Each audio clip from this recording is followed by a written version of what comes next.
Hello people, today I am going to teach you about Saint Mark. He was one of the apostles and he wrote the Gospel of Mark in the Bible. In fact, his house in Jerusalem became the first church in Christianity, hosting the Lord and his disciples for the Last Supper in the upper room. The disciples were also gathered together in the house of Saint Mark on the day of the Pentecost and in the early days of the church. As you can see in this verse, Peter came to the house of Mary and mother of John, whose surname was Mark, where many were gathered together praying. Acts 12:12. From this verse, we realize that Mark's mother was one of the Marys, and that he had a second name, which is Mark. Saint Mark was the cousin of Barnabas. He accompanied both Paul and Barnabas on their first missionary journey. He also accompanied Barnabas on a missionary trip, as mentioned in the book of Acts.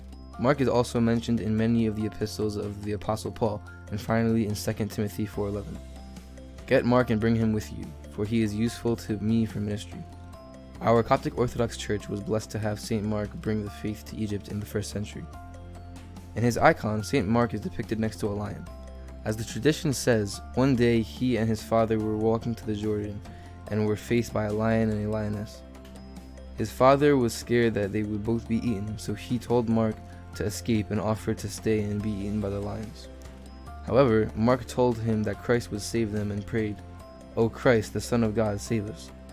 As soon as he did this, the lions died and they were saved. After this, Mark's father became a Christian and later died as a believer. Saint Mark is also associated with the lion in other ways. In the Gospel of Mark, he describes the roar of a lion, referring to John the Baptist in chapter 1 as the voice of one crying in the wilderness.